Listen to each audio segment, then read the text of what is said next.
Hey, welcome to America's greatest morning show. It is OutKick. It is Don't At Me. My name is Dan Dakich, and I'm on one today.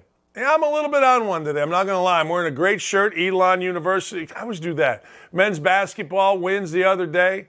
My son coaches there. I'm very happy. It's a beautiful day here in Indy, and this is America's greatest morning sports show. Maybe America's greatest sports show because, frankly, we tell you how things are, and we can cuss. Yeah, that's important. Last night, let's get right into it. You know, when I was for a day, 7 or 8 days, the head coach at West Virginia was going to be really good. John Beilein took over after me. I'll get into the story at some point. Basically, I was there a week.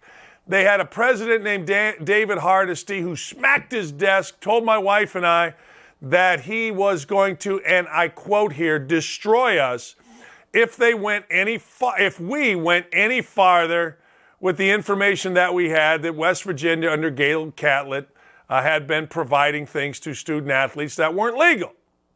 So my wife and I, this is going back to 2002, my wife and I said, screw you, and we went back to Bowling Green. Things didn't work out great, stayed 5 years. Next thing you know, I'm the greatest media presence in the country. All right, West Virginia basketball got pretty good, all right.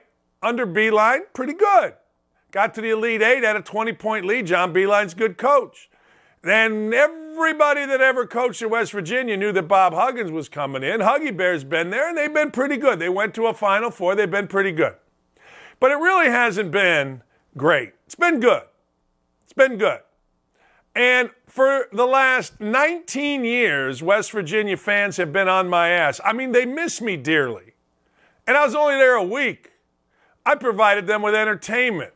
I mean, I ripped race and ripped ass. I threw things in a weight workout one time, and the football coach there, Rich Rodriguez, was having a camp, and all the coaches, it was a coaches clinic, all the coaches stopped. I saw them overhead in this weight room to watch me go nuts, which only made me go more nuts.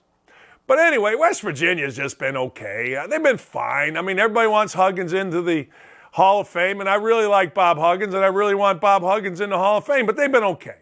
It's okay. They went to the Final Four at Indy, and that was good. That was good.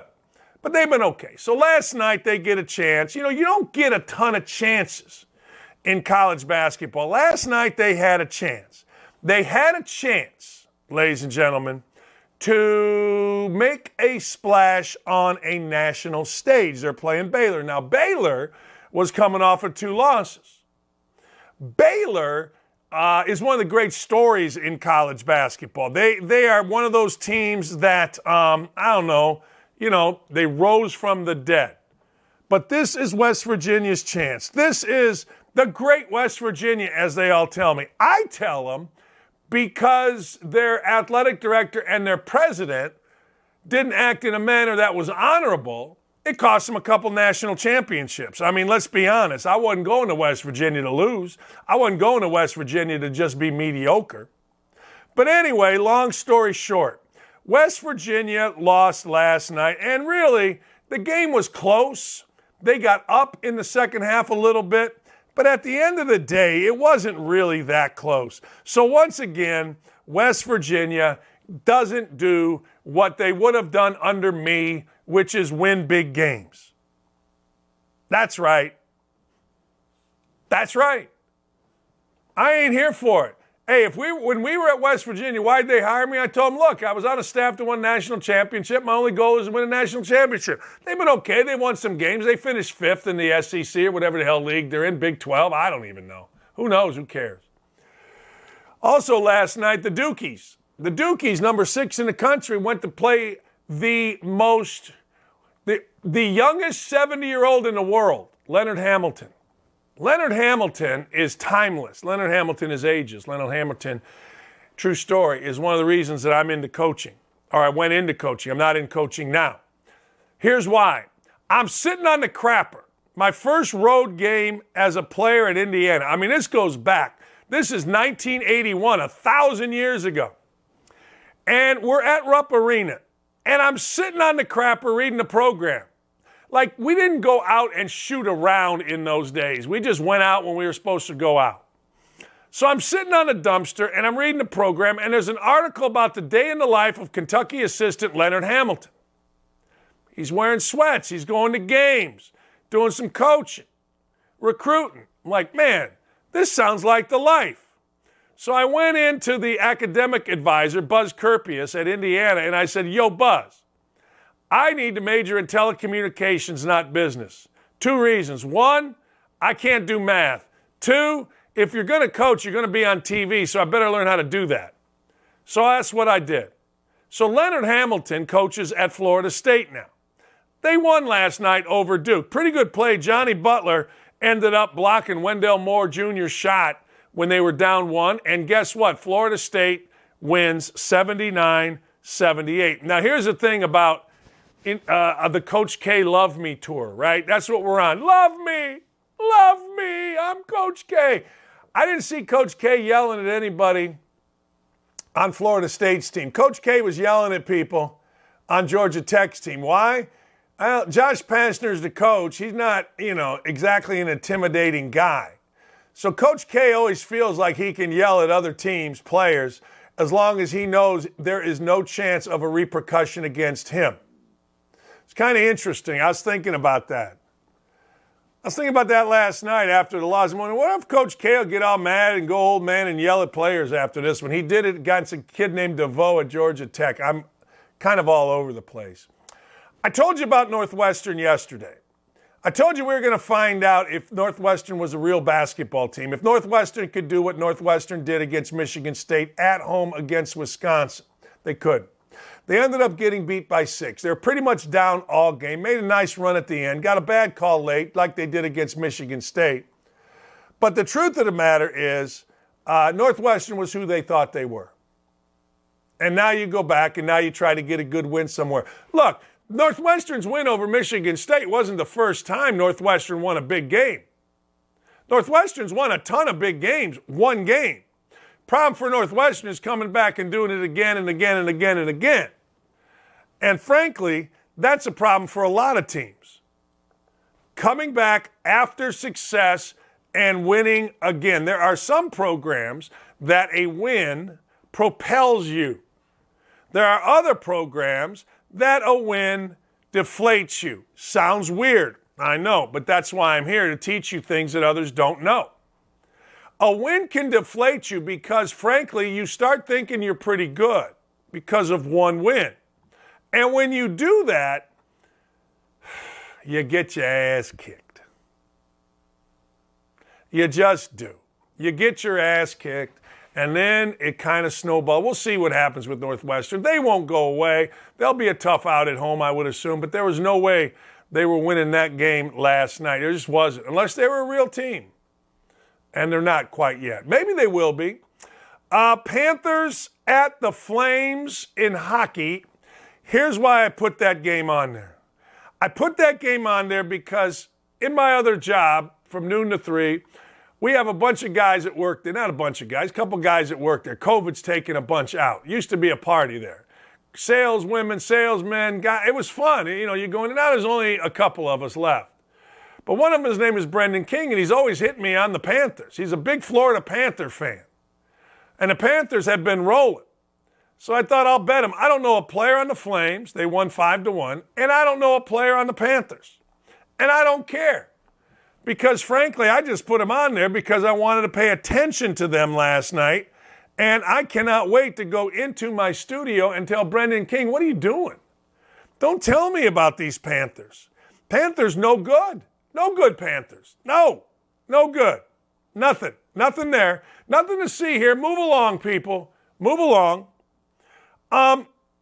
So last night, and this has been reported, and I'm going to get into this real quick. I don't really want to get into this too much because I don't know all of the particulars, but I know enough and I've been following it. The least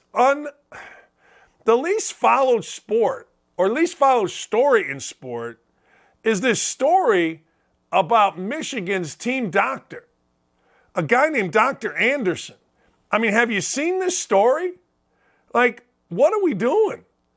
This story is such that this team doctor had abused, apparently, athletes for years and years and years.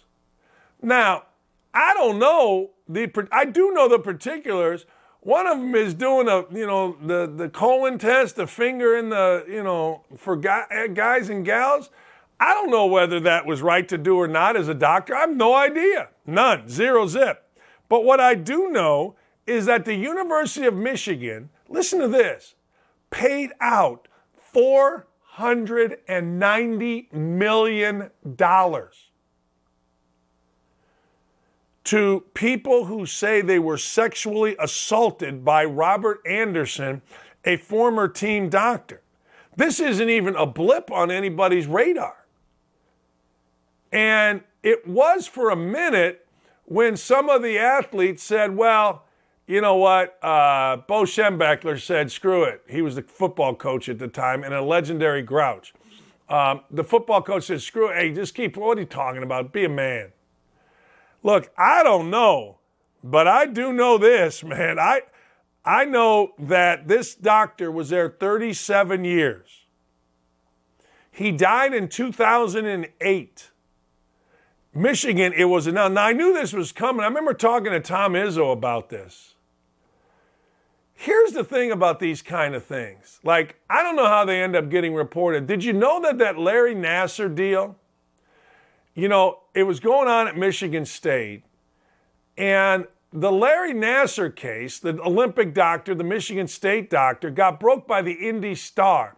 Here's one of the most dangerous things in college sports about abuse. The local media and Michigan State's media is so freaking embedded in Michigan State. I mean, Michigan State's media kisses the ass of the entire athletic program at Michigan State. So where did these victims have to go from the Larry Nassar? They knew they couldn't go to the local media. So one of them ended up reaching out to a reporter at the Indy Star. Now, at that time, the Indy Star was great. Maria Kwiatkowski, Tim Evans, Mark Alicia. But here's the deal. You get these colleges with these coaches, and the local media covers up for them. The local media sucks up to them. The local media hides stuff. And athletes know it. I was an athlete at Indiana, and I knew this. If I had any kind of problem, and I would have never done this because it didn't even dawn on me, but I look back on it, I'm like, had I ever had a real problem, there's no way I'd have gone to Bob Hamill at the Bloomington Herald-Times. There's no way folks at Michigan would go to the local reporters. There's no way the young ladies, the victims in the Michigan State Larry Nassar deal, would ever go to the local media because these guys are so in pocket. I mean, they are so in pocket with Michigan State and Michigan and Indiana. Now, it is fascinating. And I think it's changing now because I honestly don't think we need the traditional media anymore. I don't think we need the Indy Star anymore. We don't need I don't read it ever. But man, oh man, I'm telling you, as a basketball player at Indiana, if I had a real problem, and I wanted to expose it, there ain't no way in hell I'm going to Bob Hamill. Bob Hamill's next call would have been to Bob Knight. And it's the same thing with these guys at Michigan. It's the same thing with these young ladies.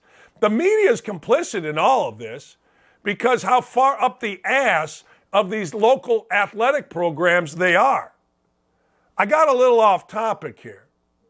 Let me go to something else. A part owner of the Golden State Warriors, Chamath Palihapitiya, he's backtracking after saying nobody cares about human rights violations suffered in the Uyghur people at the hands of Chinese authority. Here's what he said. He said nobody cares about the Uyghur genocide.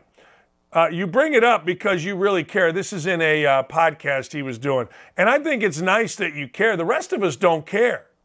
I'm just telling you a very hard, ugly truth. Of all the things that I care about, yes, it is below my line. Look, if that's the way he feels, then good for him. If that's the way he feels, that's the way he feels. What do you want me to tell you? He did say that he has other human rights violations that are on his thing. So good. You feel that way? Great. But we also can say that there's consequences to taking those feelings and putting them out. I don't know what's going to happen. This guy's a billionaire. Nothing's going to happen to him, but I'll tell you what it did. It absolutely exposed the bullshit that is the NBA media. Remember this, it's more than basketball. It's a bunch of crap. I haven't seen any of these folks. I haven't seen any, none, zero. Has Jalen Rose said a word about it? Jalen Rose on the court talking about things, actually lying about things that happened in, I forget which murder it was.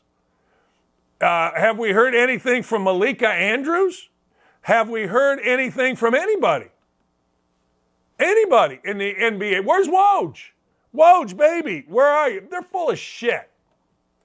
And they always have been, they always will be. The answer to all of this is we have absolutely heard nothing from these people. You won't hear anything from these people. The NBA is so in pocket with its media, and I've told you this for years. There is no media that wants to be part of the scene like NBA media. They're all full of shit. More than basketball, my ass. They're opportunists. They know that there's money in this, particularly racial divide. Where's Jay Williams? Jay Williams always talks to you like he's such a sensitive kid. Where is he? At least we know where NBA folks stand. At least we know where NBA folks are. At least we know, or you're starting to know. I mean, a lot of you are so blinded. But where are they? I don't know. Where are they? I don't know. But you know they're not coming. You stand on a court and make up lies about a murder like Jalen Rose did. I don't think anybody expects anything out of you other than complete bullshit. The whole thing is a fraud. Remember when Wojnarowski went and he told the sitting senator, fuck you, in an email? That tells you all you need to know. It was about NBA issues. I mean, these folks are so full of... Where's LeBron James? I don't see LeBron James. You know who is the absolute conscience of this country, and nobody knows it but me? Bobby Barack. Bobby's one of the writers here. Bobby is fearless. Bobby is unafraid. Bobby will simply tell you the way it is. I don't see Stephen A. Smith talking about this. I don't see Woj. I don't see whoever the hell Malika Andrews is. Now, she took over because the white lady, Rachel Nichols, said something mean, and Maria Taylor held it for a year, and people got fired behind the scenes because they didn't handle it. I mean, what a bunch of crap. I haven't heard a word. Is it more than basketball? Or is it only opportunist? Is it only we're going to lie? ESPN, Dave Roberts not going to do nothing. Dave Roberts in pocket with all these guys. Dave Roberts thinks Jalen Rose is really cool. He's the guy that runs the NBA for ESPN. He took over for a guy named Michael Schiffman. Michael Schiffman is the epitome of go woke, get broke. Michael Schiffman got demoted from that. He's still over college basketball, but these people are so full of shit, and next time they start pontificating on anything, they're opportunists. That's it. I mean, is it really more than basketball? Shouldn't the NBA care? I don't know whether they should or not. I don't think sports should solve all of our ills. But if you're taking all the money and you're promoting yourself like you are over in China, at least you ought to have an involvement. Or, you know, don't shove it down our throat that you're so caring about all the stuff going on and it's more than basketball. Hey, look, I don't care what you do. I really don't. You do whatever you want. And you know, ESPN didn't say one word about it. They posted an AP story. Like, I don't care whether you do or you don't. Just be honest about it. If you do, great. If you don't, great. But be honest about what the hell you're doing here. That's an owner, a part owner. And furthermore, that's the way, see, dudes that make money like this guy, I was part of Facebook and AOL. A brilliant guy, I'm sure, this owner. I'm a venture capitalist. He found a way to make money. But that's what people really think. They can stand up in front of a camera and bullshit you about whatever. But I'm telling you, that's what they really think. Everybody, and I don't know if this is a bad thing, is into themselves. And this guy at least said it out loud. I care about, it's really below my line. Oh, okay. Hey, I ain't asking you to care about it. I ain't asking you to publicly say anything about it. But when you come out and tell people they don't care about it, I'll tell you who does care about it, Ennis Cantor Freedom. People say nobody cares. Ennis Cantor Freedom cares. Ennis Cantor Freedom's been attacked by all sides. You know who the most feared guy in the NBA is? It ain't LeBron James in the playoffs. It's Ennis Cantor Freedom. I mean, all these guys you see on TV, the one lady that makes faces, Legler, name a guy, name a girl, they're all afraid of Ennis Cantor Freedom because Ennis Cantor Freedom does not care. And it's the most beautiful way. It's the way I am. I don't care. What are you going to do, write another article, say I'm a bad guy? Good. What a load of crap from these NBA frauds, and they're all frauds. Every person there is a fraud. Jalen Rose wears fake glasses. Good for Jalen Rose. All right, let's see what else we got. In a completely who gives a shit story, but I had to write something last night. Mike Tomlin says all options are open at the quarterback spot for the Steelers. Yeah, I'm not going to lie to you. I don't even care about that one. Nick Saban gets involved in politics. Look, I did some research. I looked at things on this voter bill. The Freedom to Vote Act. Okay, well, Saban wants the Freedom to Vote Act passed. One of the problems with the Freedom to Vote Act is when you go to a polling place, you show an ID, and they're saying that's all you really kind of have to do when you vote by mail. I mean, let's be honest. If you think Joe Biden got more votes than any sitting president ever, you're out of your freaking mind. And don't tell me that voter fraud doesn't happen. I grew up in Northwest Indiana. I grew up following elections in Chicago with the old Mayor Daley. I have friends, and I've told you this before, that are actually on the lam in Greece because they bought votes. Don't tell me this crap doesn't happen. I don't know what's so difficult about this. Here's very simple. You go to a polling place, you vote. I don't know the answer to whether or not you should show more ID, not more ID, but you got to show some ID. I mean, if a 59-year-old man, me, yesterday went in to buy a bottle of wine at the Kroger and I got to show ID, I think you ought to have to show an ID when you vote. I mean, it just makes sense to me. I mean, let's be honest. I mean, we can act however you want to act. You can act like, well, and if somebody doesn't have the ability to go and get an ID, then I got to tell you, how about going and doing it? How about if you want to vote, that's something for your country. How about going to get an ID? And I know everybody's got different circumstances. I understand it. But to me, if I got to show an ID to go get tickets to a baseball game that are left for you at will call, it seems to me you should have to show an ID. The filibuster part's interesting. They left out the part that Saban, they made a big deal about the old coach. The old coach wants West Virginia and Joe Manchin to get passage going. When the old coach speaks, let's go. Old coach, my ass. Let me tell you what the old coach should do. The old coach should just go play golf in the offseason, wear your idiotic hat, and win a national championship. That's the way I look at the world. But I do say this. I do say that you got to show an ID, people. I don't know what to tell you. I mean, hey, you can crush me all you like. Call me any kind of is that you like. I don't care. But you got to show a freaking ID if you're going to vote. Honest to God. Swear to God. Hey, look, you don't need to show what? I got to show an ID to go get a baseball ticket. Or the other day, actually, where did we go? Lee and I were somewhere. We went to Will Call to pick up tickets. And we had to show an ID to get tickets. Seems like you'd have to show an ID to vote. I'm not lying. I don't get it. Like, I honestly don't. And you can call me any kind of is that you like. I don't care. But if you think that's being an is, then God bless you.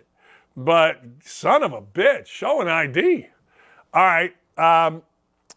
This strikes right at me. And I wanted to talk about this for a minute.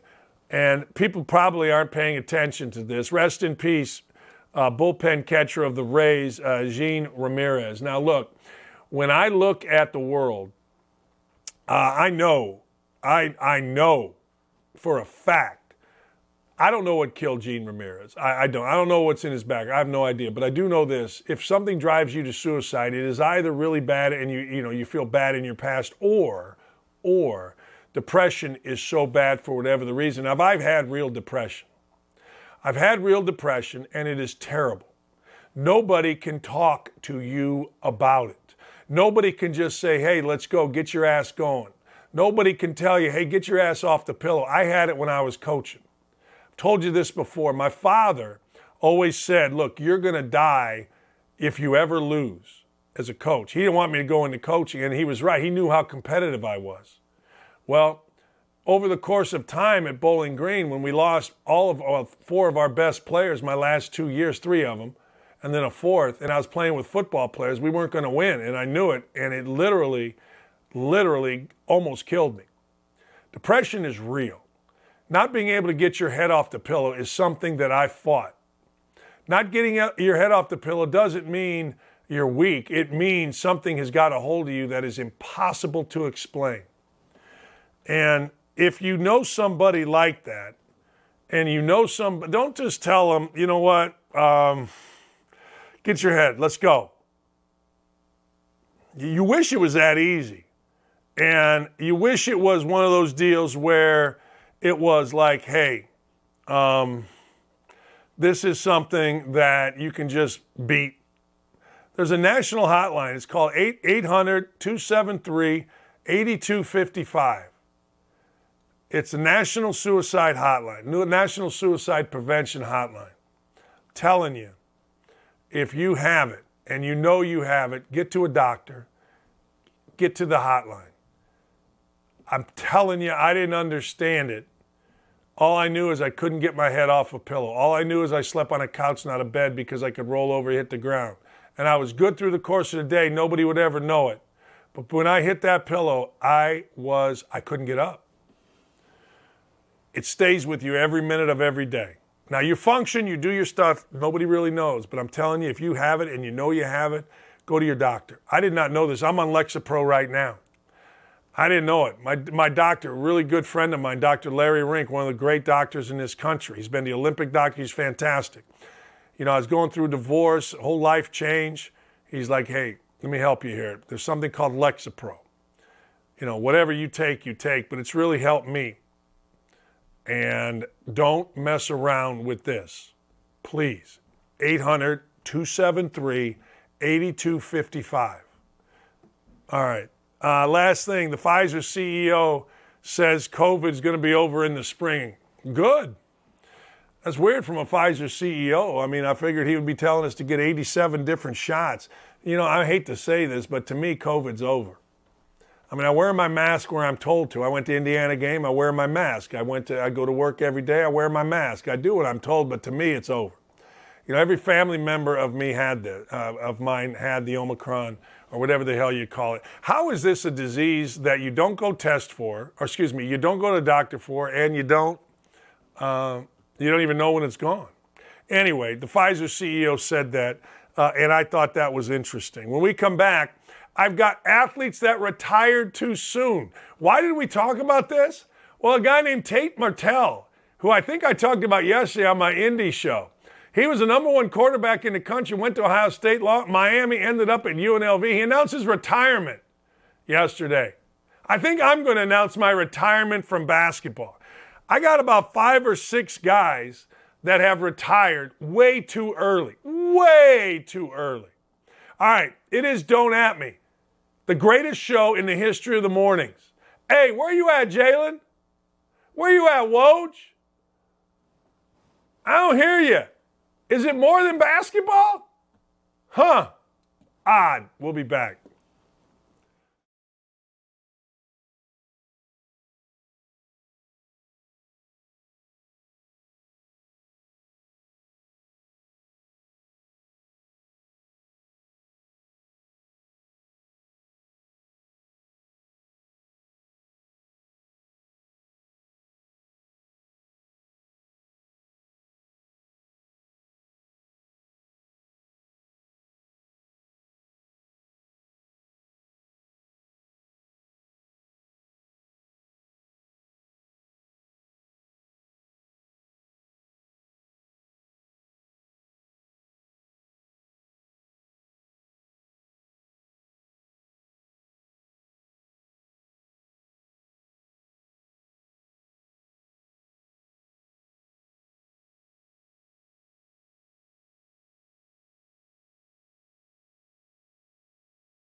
Hey, welcome back. I was just watching Ennis Cantner, Freedom, at Ennis Freedom. Hey, Yao Ming, I heard you're inviting me to China this summer. I'll accept. And then he goes on a video, which is really interesting.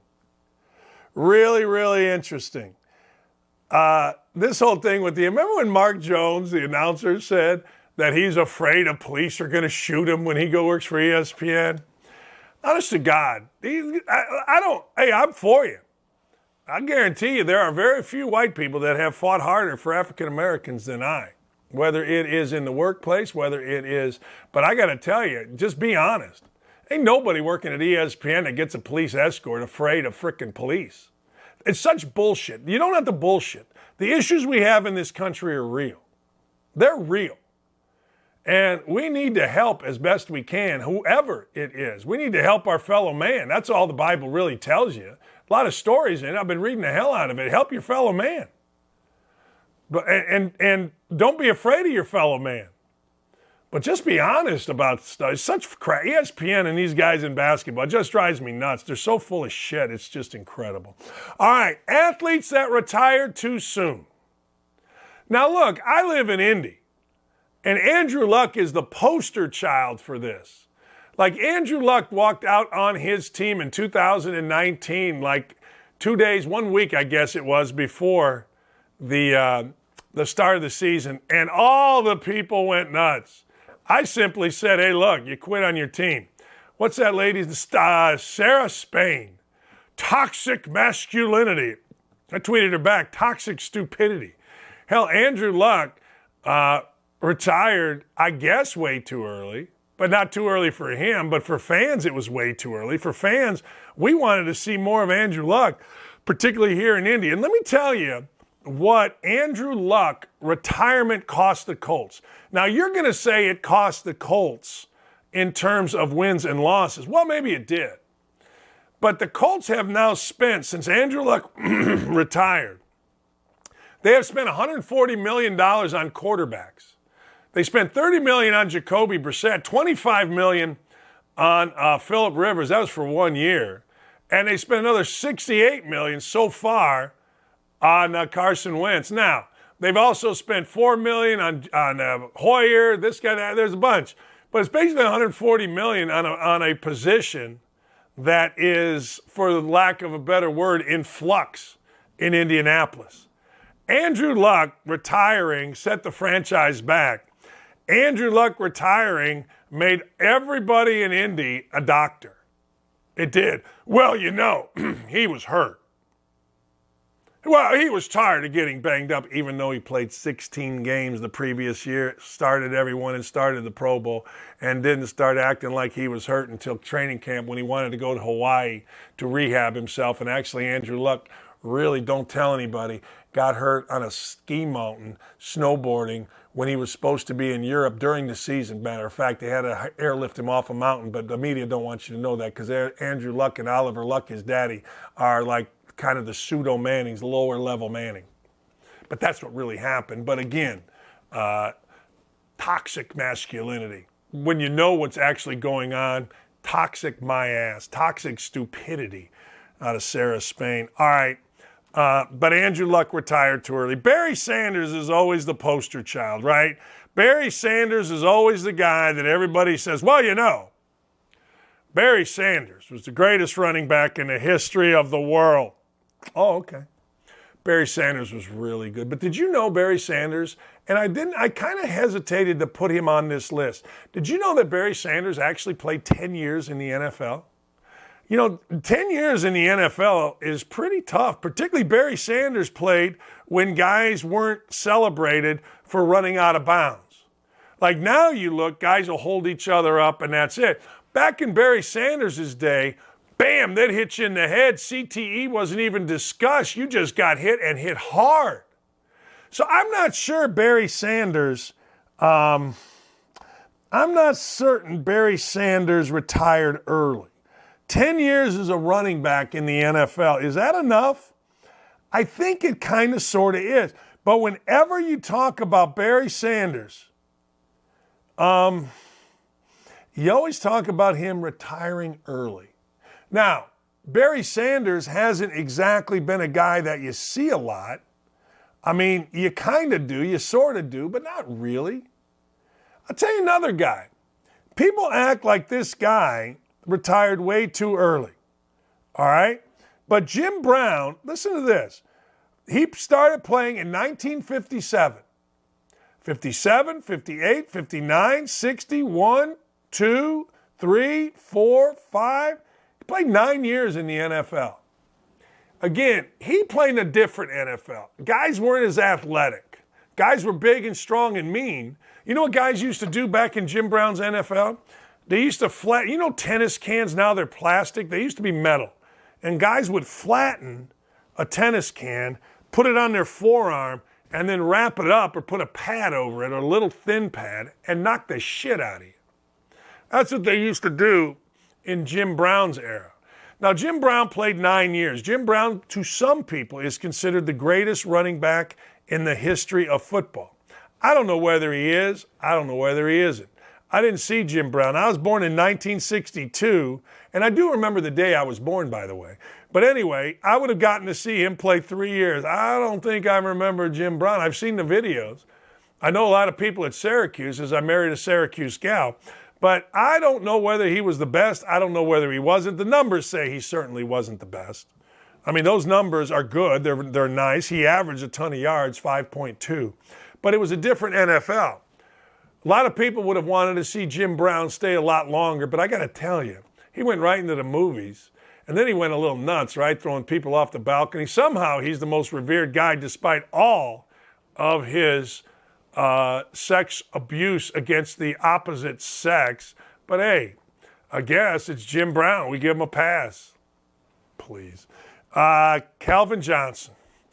Calvin Johnson, to me, I remember exactly where I was. I was in Michigan's student union at my cousin's wedding. The first time I saw Calvin Johnson play football on TV. When I go to weddings, I'm the worst at weddings. If you invite me to your wedding, you're going to be woefully disappointed. Like, I don't like weddings. I'm a very shy person, and I stand in the corner. I don't really hang out. You know, No, God, no. You ain't getting me to go white man overbite. You ain't getting me to dance. You couldn't get me to dance. There's no way you could get me to dance. In fact, I was at Seth Greenberg's daughter's wedding. Beautiful place to Greenbrier. My wife and I went, and this actually happened. You know, at Jewish weddings, Hava Nagila, Hava Nagila.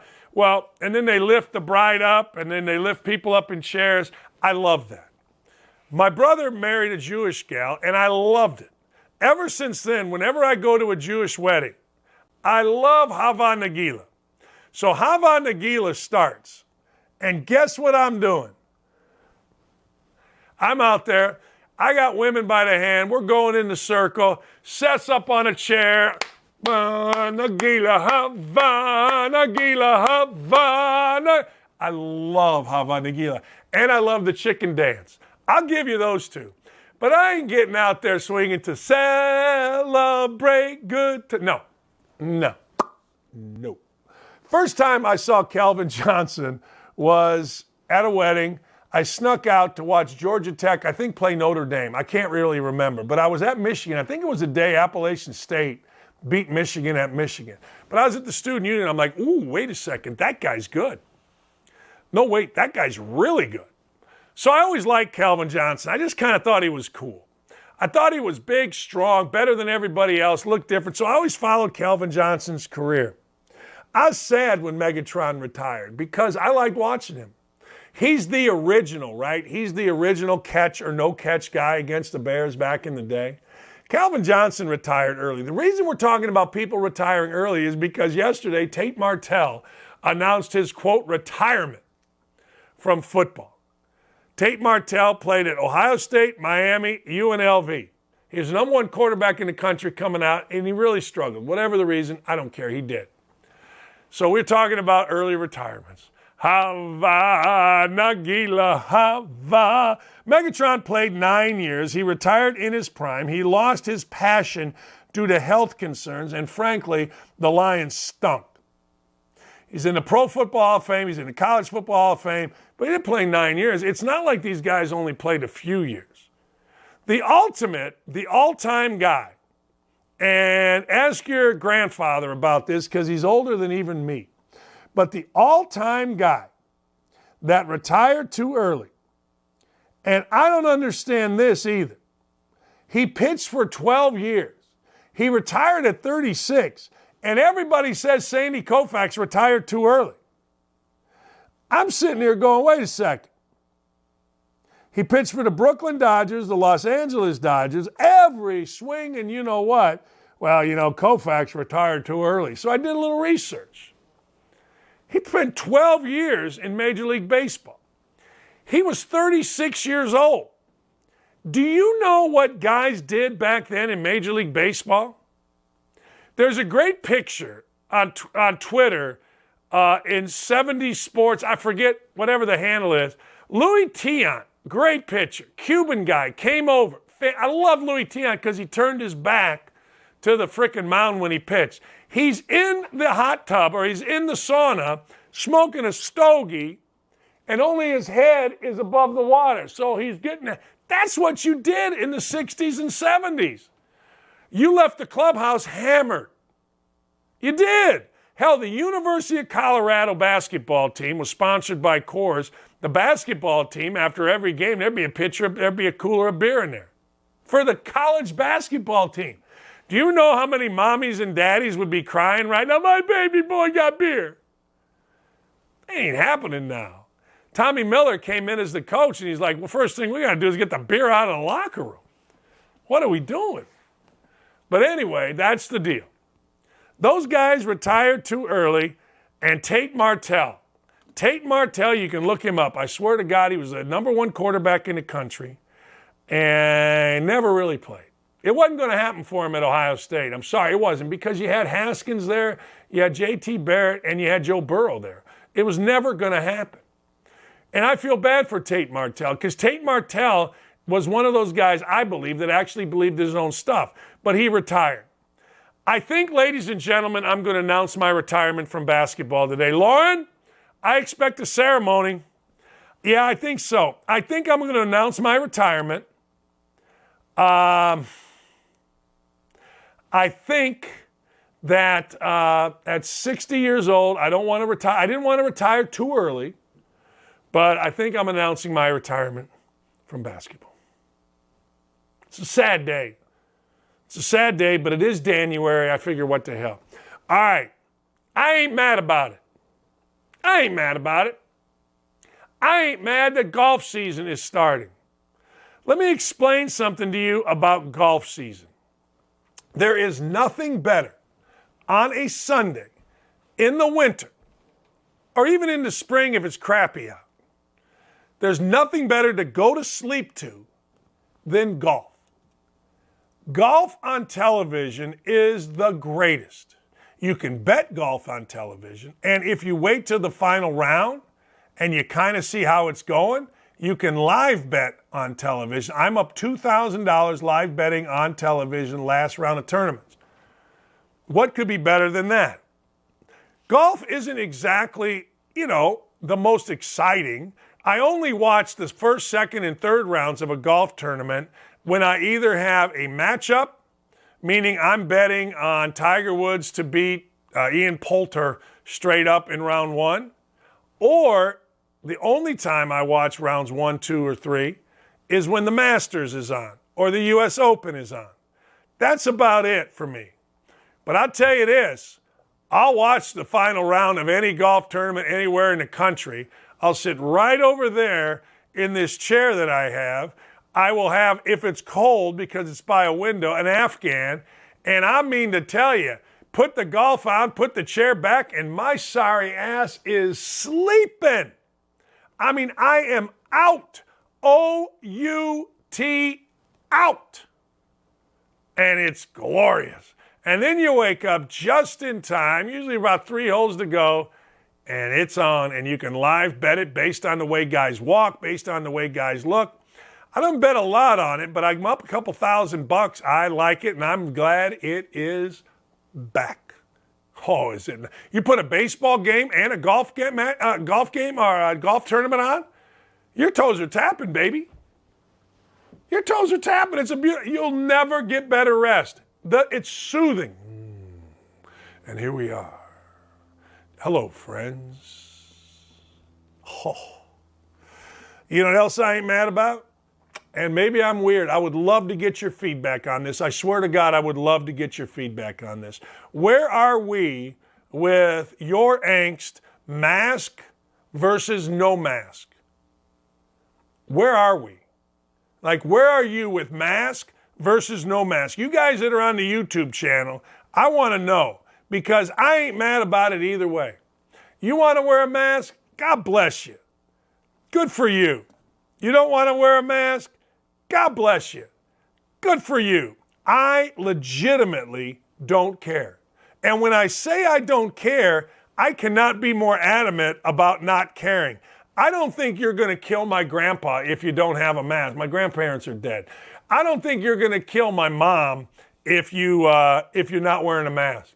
I don't think you're going to kill me. Now, look, maybe you are. And every time I never get flippant about COVID, because I've had a couple friends die. I've had one in the hospital severely, but I don't really get flippant about it. But I don't care either way.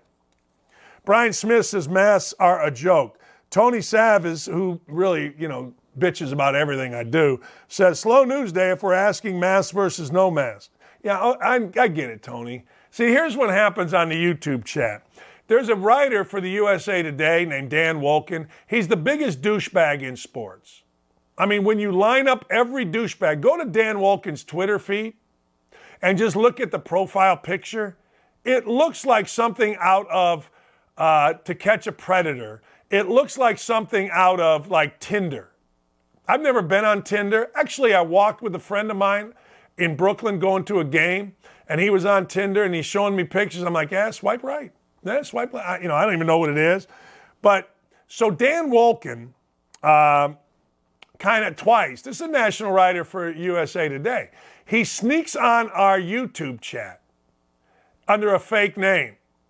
And then he writes an article about me that crushes me. But this is how chicken blank this guy is. So on our YouTube chat, there's always these guys that sneak on. Tony Savas, slow news day, you suck. Okay, whatever. But here's the question here. No mask, no freaking mask. I want to know what happened to the flu.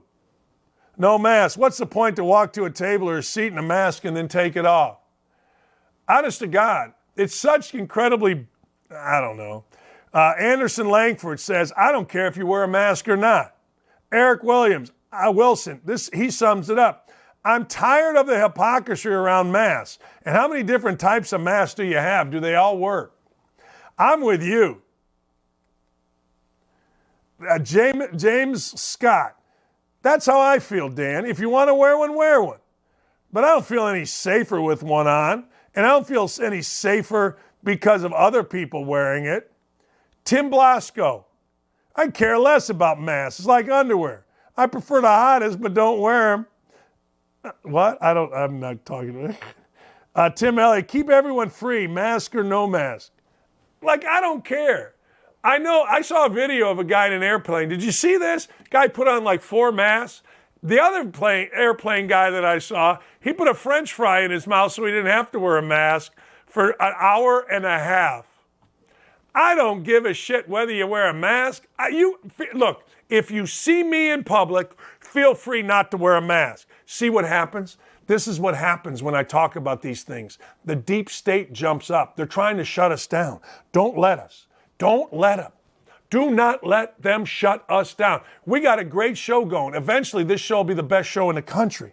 Don't wear, or I don't care if you wear a mask or not, but the deep state comes at us, and eventually they're going to shut these cameras down. I'm telling you. Anyway, Dan, I prefer masks on an airplane, only because people are gross. People are gross. But in Indy, we got slobs. I told you this yesterday, 60,000 people. You don't have to wear a mask at Lucas Oil Stadium. You don't have to wear one. Shoot. Hey, Doc. That's how people are. You're spitting. I mean, it's crazy. Cheering, yelling. Man, you go 2 minutes down the road to Emmanuel High School. We got to sit from here to the lake out back.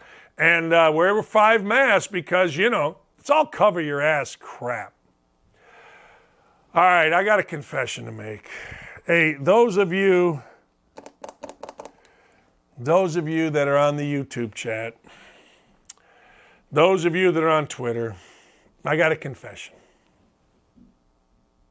You know that I said in January we're not drinking? I'm going to confess. Last night, I had to go to trivia with my wife, my stepson Jared, and my friend Brett Glaze, my tequila guy. Yeah, I got a tequila guy. I'm on a billboard here in Indy for a liquor store chain. They don't pay me money. You know what they pay me? Brett Glaze gives me hiatus tequila, and it's really good. I drank. I did. Yeah, I'm not feeling good about it. But you know what? I got to tell you, I drank. I did, and I had to. I'm not going to some freaking trivia night at the District Tap where they have really good food, by the way, and I like the District Tap because its motto is, damn good food. I'm not going there busting my ass playing trivia, eating nachos with my stepson, my wife, and my friend, and not having beers. I'm sorry, I had beers. I tried. I did. I tried. But you know what? I failed. I failed. And I'm sorry. I'm sorry to my loyal followers of January. I'm sorry. I know I said we could only drink during Wild Card Weekend, and I did. But last night, the bartender, look, I like mango. You could put mango on shoes and I'm going to eat mango. You could put mango on ass. It doesn't matter. I'm eating mango. So yesterday, I got to tell you, I'll come totally clean. I am working out like a madman for January. I am. I went over here and I worked out at this golf club over here, Old Oakland. I did an hour, 30 minutes on the elliptical, went to the bathroom, 30 minutes on the treadmill, kicked my ass.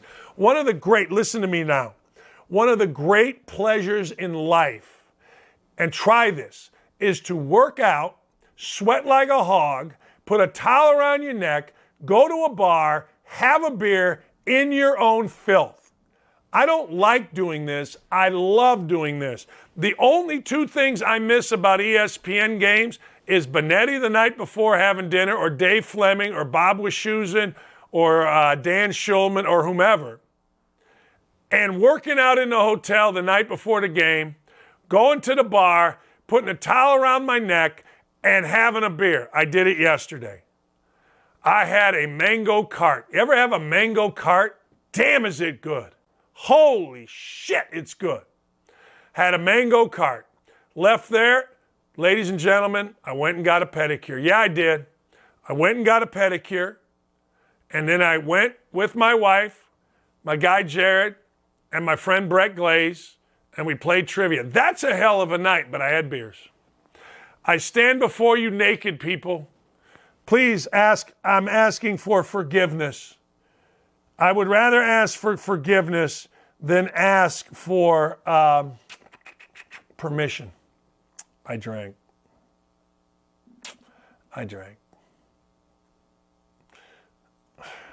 Super 70s on sports. Listen to this. This is the greatest.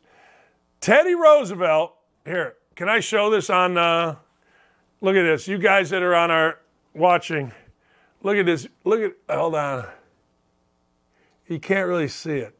Teddy Roosevelt once gave an 84-minute speech with a bullet wound to the chest for a failed assassination attempt. So maybe sack up and play through your next injury, Buttercup. Sack up's the family motto, baby. I guess my dad might have got it from Teddy Roosevelt. So some crazy person on Twitter that's a flaming Republican or a liberal, well, you know, they got lodged in all his fat. Maybe so. Maybe so. I don't know. Maybe so. Teddy Roosevelt, man, hey, you shoot me? Still giving a speech. Malcolm Brogdon with the Pacers sat out games with 6 different injuries. 6 different injuries. Malcolm Brogdon, they say, is going to be the president. Malcolm Brogdon couldn't be the president. Malcolm Brogdon is a smart guy, but 6 different injuries. The president gives an 84-minute speech with a bullet in his chest, damn it. Malcolm Brogdon sits out with, oh, I got a cold. I got a sore Achilles.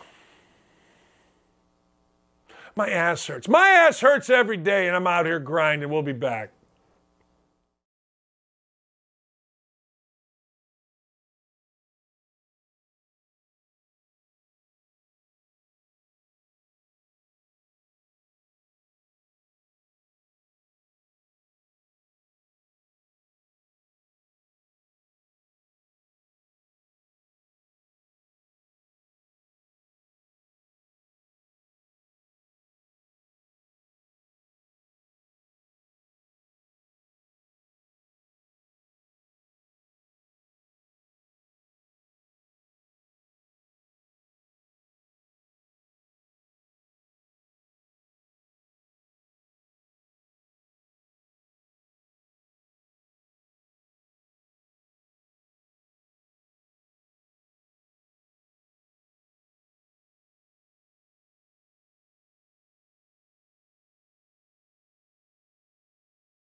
Hey, welcome back. It is Wednesday. That means we talk to the uber talented Allison Williams at Allison W_sports, bravest woman in television. All right, let's get right into it because I got a lot of stuff, weird stuff to talk to you about. Let's get weird today. Geez. But this is not weird. What do we got? What did you think? Who did you think was the best team in Wild Card Weekend? Oh, man, it was a good weekend of football. I was thoroughly entertained and completely surprised and impressed and excited for the Bills.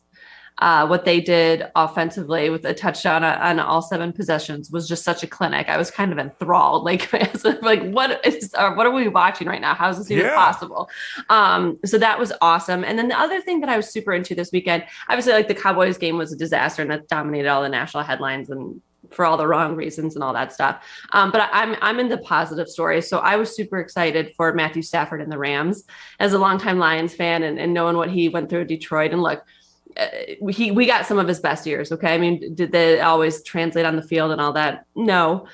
He had his up and downs with the Motor City, but he was a great quarterback for the Lions. And I was really excited to see him get his first playoff win, albeit with LA. And I find the Rams a really likable team. Does that make sense? Like with Cooper Kupp, yes. They're just a really easy team to cheer for. So as much as I kind of hated seeing them relocated, really hated seeing the Chargers leave because I'm in San Diego. So I wasn't a huge fan of how that all played out. But now like the Rams have kind of won me over and I find them very, very likable and easy to root for.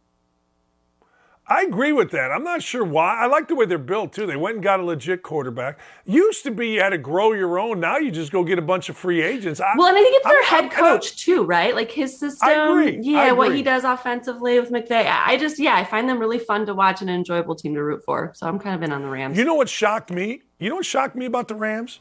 I started rooting for Odell Beckham. I thought I'd never root for Odell Beckham. That says it all right there. I know. I was all in on Odell Beckham, throwing passes, catching the ball. And I love their stadium. When they showed a stadium, it's like the coolest looking stadium in the world. Yeah. I think it's very cool. Yeah, I'm in on them. Yeah. All right, let me go to some weird stuff. You ready? Before we get into some predictions. Okay.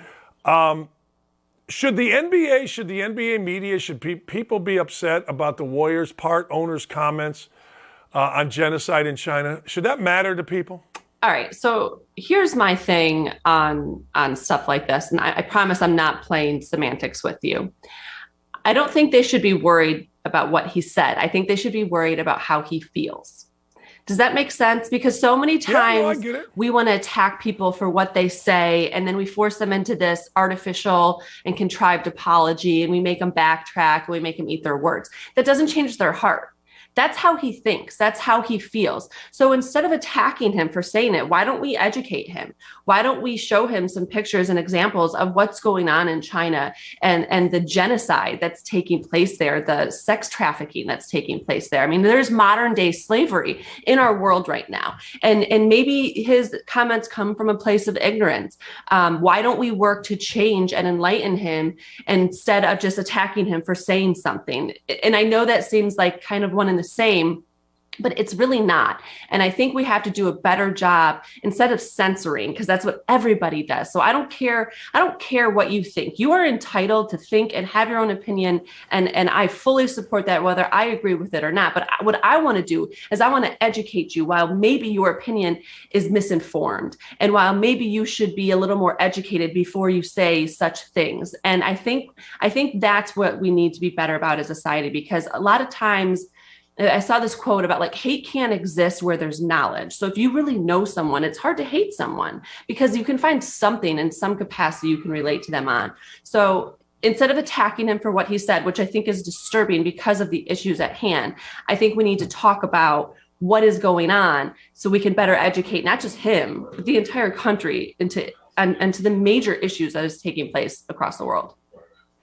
What's the role of ESPN reported, they always say it's more than basketball. I hear that all the time from particularly the NBA media. What's the role here? Because, Clay Travis and the rest have really pointed out, they've been on top of this.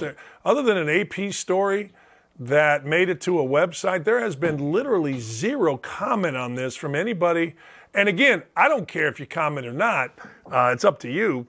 But when you do and you build your brand as more than basketball, we're defenders of human rights here in the United States and abroad, and now you don't comment on it. What should they do? What, in your opinion, what should happen? So I agree with you. I think we have gotten to the point where everyone wants to be an activist, whether you're a journalist or it pays until it doesn't. So they want to be an activist until it doesn't pay. And when it starts to conflict with their bottom line or their sponsors, then all of a sudden they shut up. And that's where I get really frustrated, because if people want to know what's controlling this narrative, it's money. And nobody wants to follow the money, because then you get into some really ugly places. And nobody wants to acknowledge the influence of the money. ESPN and these other mainstream media outlets have gotten to the point where they want, and you know this from our time there, they want everybody to have an opinion. As an analyst, how many times did they tell you to say what you think until you say what you think and they don't like it, or it pisses off a sponsor? Right. So we've gotten to this point where we all are supposed to have an opinion, and we're all supposed to be these morally righteous people, and we're all supposed to be more than athletes and apparently more than journalists. And you have to have these opinions and weigh in on social issues at every press conference, and you have to ask the questions as a journalist and so forth. But as soon as it comes into conflict with the company's bottom line or a company's company-wide initiatives, however you want to paint it, and you don't agree or it isn't convenient, then all of a sudden we backtrack. And I'm really over this era of convenience. That's kind of been my thing here lately. I've had some people piss me off, and I'm like, you know what? I'm over friendships of convenience. I'm over political stances of convenience. I'm over Instagram posts and Twitter posts of convenience. Like, when are you going to take an inconvenient stand? Something that maybe doesn't win you a ton of fans, but it's the right freaking thing to do. And we don't see enough of that. And I'm looking at everybody here. There are too many people who are cowardly in their stances, and they just do what's easier. I see it every freaking day in California. We're back under a mask mandate, and everybody's putting on their mask when they go in the store, like it freaking matters, like a cloth mask does anything, right? But it's more convenient just to put it on and not be hassled or like not feel weird or uncomfortable. So we're all just going to do whatever's easier. And that's why we're in the place we are right now, because nobody wants to do anything hard anymore. And it's kind of been, you wanted to get weird. So that's been like my thing lately, is I'm just kind of over people taking the convenient right instead of maybe taking a stand. And here we are a few days after MLK Day, and he talks about like the moral obligation to stand up to an unjust law. And we're all just playing along with all this unjustness that's going on across the world. And it's pathetic, because we act like we're just and moral and right and want equality. But do we really? I don't know. I agree. Look, you're preaching to the choir. Your audience is me, because I'll tell you right now, I'm so tired of a convenient media. Mm-hmm. Like I say this all the time. You know, what you see on television or what you read in your newspapers is somebody going, which way's the political wind blowing? Yeah. And I'm going to go that way. And now you're seeing, actually in politics, you're seeing a Democratic side that's realizing, wait a second, the wind isn't blowing our way anymore, so we're bringing it back to the center. Mm-hmm. But you see all these guys, I mean, they get up there, and in our old company, ESPN, these guys get up there and lie about facts on things that happen to no repercussions. None. Zero, zip, unless it's people like you or people like me. Mm-hmm. That's the only type people that get any kind of repercussions from any kind of bullshit. Yeah. No, you're 100% right. And it's so frustrating, because I think and I don't know how we got to this point, but it's all about likes. It's all about being in the popular crowd and in this like mob mentality where everybody just wants to fit in and think like each other. And it's coming at real human cost now. I mean, look at like how the tennis community is not supporting Novak Djokovic.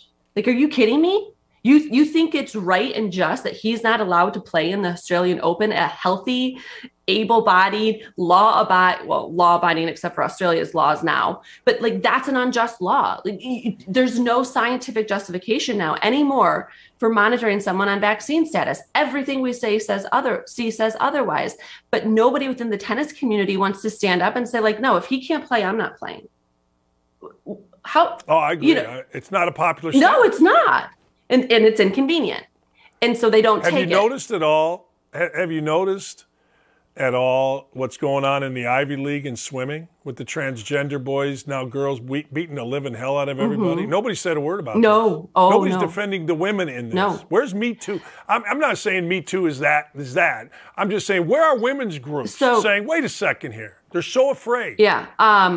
Backstory, I was a women's studies double major at the University of Miami and studied a ton on gender and obviously the bias that can take place within gender, a lot of race studies, a whole diversity of stuff, right? And so 100% from day one, I'm a feminist, and I still would say I am. Where has the feminist movement been on this? I mean, imagine the people that fought so hard for Title IX and for women to have the access to scholarships and competition. And then now to have a person who competed as a man simply say that he identifies as a woman, grow his hair out, and now go and shatter every woman's record. I mean, is that fairness? Like, I'm not saying I have the answers to this issue, but can we have the discussion? Can we get into the nitty gritty look, it's an ugly place. Like, I feel for that kid. She's obviously got some issues, right? But is it fair to the people that they're competing against? No, it's not. So how do we make this fair? Because that's what sports has always been about, is finding a way to make an even playing ground. And the feminists and the people that have championed women's rights and women's sports, who have worked so hard for equality throughout college athletics for women, are now silent. And I think it's interesting, and it says a lot, because again, it doesn't fall in the way of a popular opinion. But if we want to do right by these women that are busting their butts and training, and then somebody has a clear advantage from a physiological standpoint, is that right to let them compete because of the way they identify? I want what's right for everybody. I want what's equal for everybody, but that doesn't seem like a fair playing field to me. And I have a, this sounds weird, but it bothers me more in the individual sports. So like, you have people who are transgender in the WNBA, and I'm like, look, if that's what they've agreed to, I understand that. But there's something about the individual sports versus the team sports, when you allow that I think it's really complicated. And it comes down to all the differences between men and women and the advantages that they present. And we have to stop acting like those differences don't exist. But yeah, in the individual sports, I just think that's a really, really unfair place for female athletes to try and compete. Your point about educating in terms of the Golden State guy, it exists here too. It exists in this issue. Mm-hmm. Nobody, when you even bring up a question, the first thing you will do, if somebody played this, let's just say Fox News took this conversation and put it on their show. So, it followed a vast audience. The first thing that would be discussed wouldn't be the issue. The first thing that would be discussed, Allison, is that you and I are transphobic. Right. And what horrible people we are. And that's just bullshit. Mm-hmm. I mean, look, let's be honest. There are physiological differences. The people that are involved, that are competing against this person, are mad about it. They're hot about it. I mean, and whether you agree or disagree, whether it should happen or not, that's fine. But you should have a conversation about it and at least get into what's real and what's not real. But that's not, everybody is so afraid of the gay community that our people that write on swimming are so afraid. I asked Pat Forty on my radio show about it. His daughter's an Olympic swimmer. And he reports on everything. Oh, I don't want to touch that. Everybody's so afraid. The whole world revolves around the show 30 Rock, okay? Break it down for me. I'm going to break this down. I watch it it's the funniest written show ever. And Tracy Jordan says, oh my God, I offended the gay community. They're the most organized of all the communities. I'm telling you. And now that's from like 2005. But he's right. And everybody's afraid to offend this community, or not even offend them, but discuss things with this community. They're so afraid. No, you're right. Nobody wants to be labeled. Like, I feel like this is one of our, it's almost like the modern day racism, but racism, I understand, is so prevalent, right? So I feel like people are so afraid to be labeled anything that is anti something. So if you're transphobic or homophobic or you're racist, and it's like, okay, well, now you've put me in a box and like, now you're not going to listen to anything I say. So it's like, you're right. People are so afraid to just discuss issues within the gay LGBTQ community. It's a little bizarre to me though. Like, at what point do we let it dictate, every policy, education, right, all this stuff? So this is crazy. I didn't realize this. My husband told me this. In California now, well, two things. This is super bizarre to me. We obviously have a lot of issues out here politically. You've seen what's going on in LA and the mess that is. I mean, I was up there for like Pac-12 media days over the summer. It's disgusting. There's homeless people everywhere. There's shit in the streets. It's a mess. The obviously the crime that's going on is insane. All that stuff. So what our governor recently passed though was a bill requiring major toy stores to have a gender neutral toy aisle. That's what they cared about. Yeah, because there's gates at the end of each toy aisle that says you're a boy to come look at the trucks. You have to be a boy to look at the trucks. You have to be a girl to go look at the dolls. You see those. Like, what? Like, I'm sorry, if I go to Target with my son, which I do quite a bit, he goes in whatever aisle he wants. If he wants to go look at the pink Barbies, he can go look at the pink Barbies. If he wants to go look at the blue trucks, he can look at the blue trucks. There's nobody stopping him. Like the fact that we are so concerned with gender neutral toys for kids that just want to play with toys. And you know what? Sometimes he wants to play with the doll. He loves Sky from freaking Paw Patrol. She's got a sweet pink helicopter. It's awesome. Good for him. Like, what are we doing? This is a priority. The other thing they do, and this is so insane, Dan, in the jail system now, if you identify as a female, you can go to the women's prison. That's unbelievable. That's unbelievable. And it's very problematic for reasons you can imagine. So right. I mean, we have to realize, like, if you want to identify a certain way, like, okay, cool. I'm going to support you. I'm going to do the best I can to use the right pronoun. I might slip up. I'm going to respect your decision, but that doesn't make you that sex. Like, you still have those parts that we learned about at a very young age that make you a certain sex and allow you to do certain things. And that's why we need some separation in certain places, like jails, or like what happened in Virginia with the bathroom, right? So this is tough, difficult stuff. I want to come up from a place of respect. I fully support a person's decision to live their life however they want to live it. But there are certain things that are biologically built into us that impact things like sex and sports and so forth that we can't live in denial of. Honest to God, that's what we do. We just put a mask on and say, okay, yeah, just to play appease. Along. I don't want to offend anybody. Like, offending people is like the worst thing you can do now. Yeah. I mean, who, when you were born or when you went through life, did it say we're not going to get offended? We got 330 million people or whatever the hell it is. We're not going to offend anybody. That drives me batshit crazy. I got offended. Oh. Sorry. Okay. Like, I have been offended too. We've all been offended. Like, grow some thicker skin, learn to take a joke. I don't know. I mean, are you, I don't know. Yeah. It's. Hey, I got to look like this every day. That's offensive. My eyes got to see you. That's offensive. Let me tell you something. This being on Zoom is offensive. Not bad for radio, but god dang. Come on. That's the thing that drives me nuts. Two words, offensive and inappropriate. Well, that's so inappropriate. Okay. Whatever. Yeah. I mean, that was Chappelle's whole thing, right? When he pissed off the whole LGBTQ community. Yeah. Right? He's like, who gave you the right to go through life unoffended? Like, especially as you're a comedian, that's your job. Like, imagine how not funny this world would be if you could never tell any offensive or inappropriate joke. I prefer to laugh at myself and maybe a few other, I don't know, maybe I'm an asshole, but. I do. Hey, look, all right.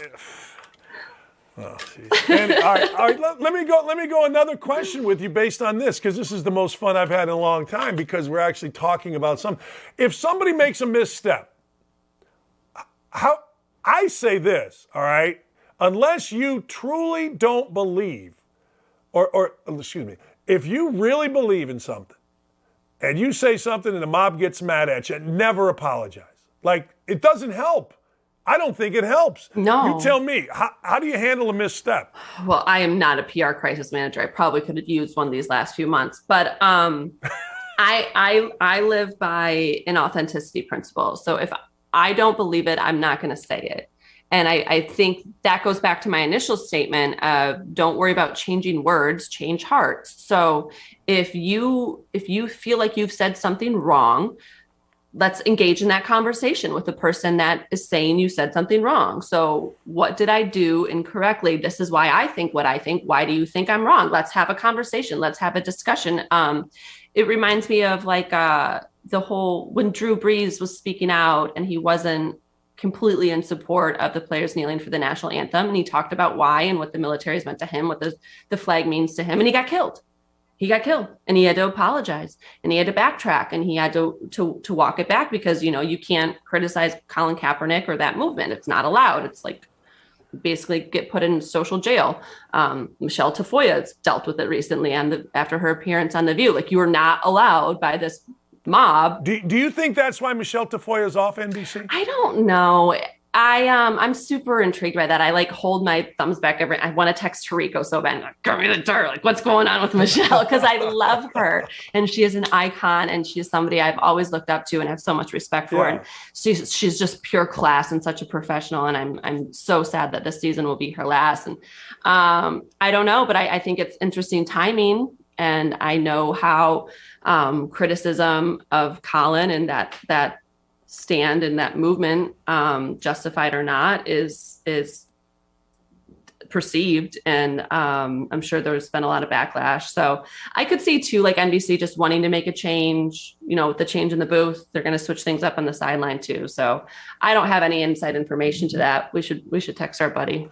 But your point is well taken, though. I mean, you go on something like The View where everybody's supposed to have an opinion. That opinion, I guess, offends a minority, but a very vocal minority. And it next thing you know, you're not doing the same job. Right. And I don't think she announced her retirement. Nope. You know what I mean? It's give us your opinion, as you said earlier, as long as it's our opinion. Right. As long as it's perpetuating what we've been saying and it's just a regurgitated form of the points we've already made, then like, yay, come on the show.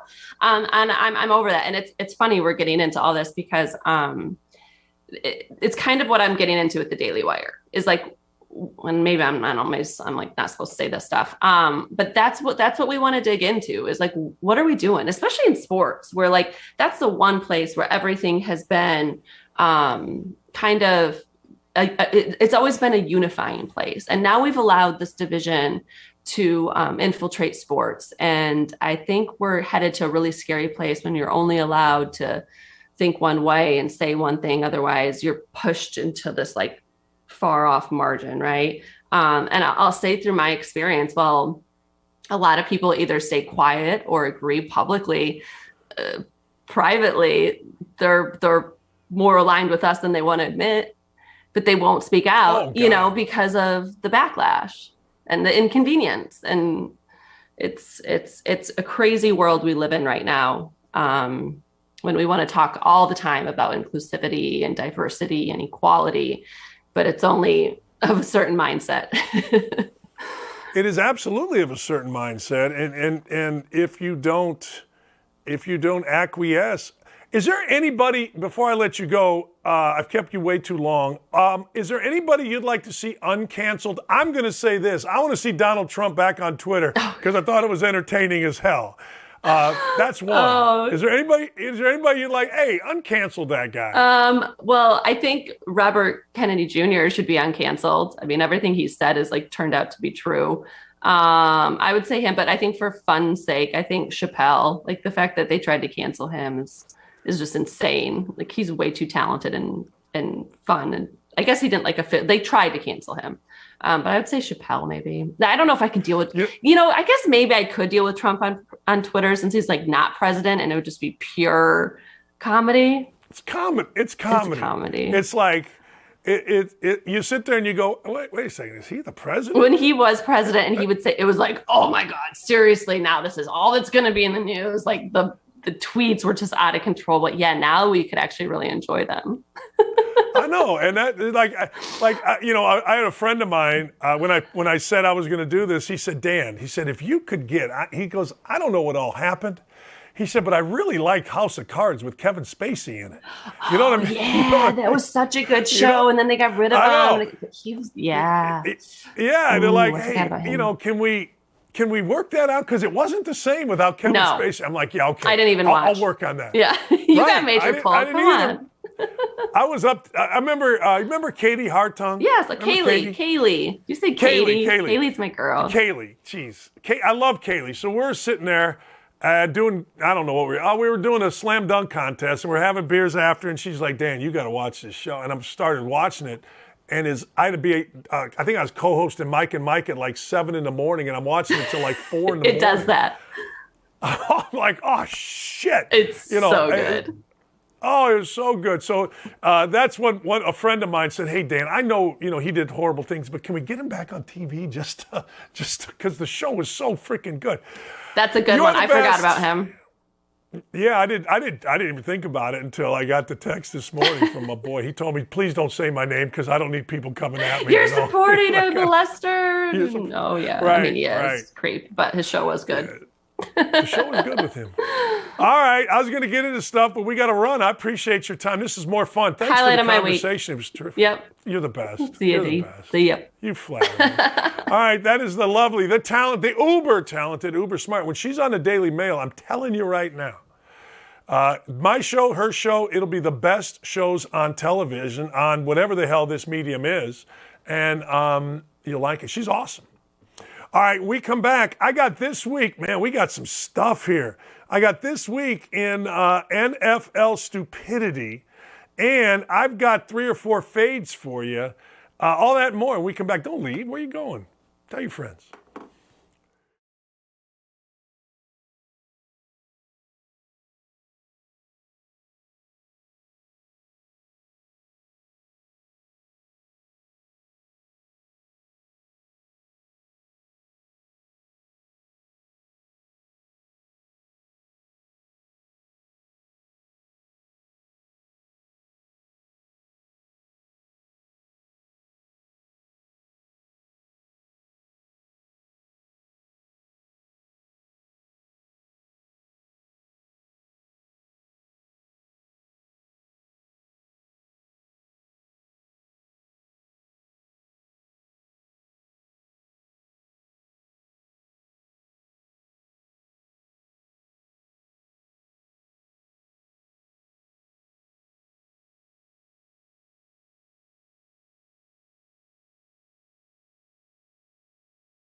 Hey, welcome back. That was a great conversation with Allison Williams. It really was. Let's be honest. We both have to dance around things. We don't have to dance around them so much here. Maybe we win viewers, we lose viewers, but it was great. And you can have a conversation. I go back to something that happened a long time ago on my show. In Indianapolis, there was a gay pride march. And it was great, right? Big deal. Well, what happened was, in the middle of it, some guy, for whatever the reason, decided he's going to take off all his clothes and ride around on a bicycle. And there's a bunch of kids there. I mean, it's a big, highly attended thing, and I ripped it on my show. I go, look, I don't care what you do. I don't care whether you're the Indy 500 parade. I don't care whether you're the Gay Pride parade. I don't care whether you're parade for a championship team, like a WNBA championship, whatever it is. I don't care. But you don't need to have guys riding around on bicycles naked during the middle of the parade.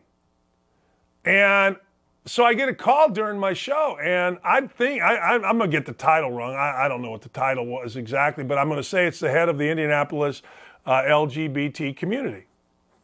And she said, and I'm thinking to myself, oh man, I've really screwed up, right?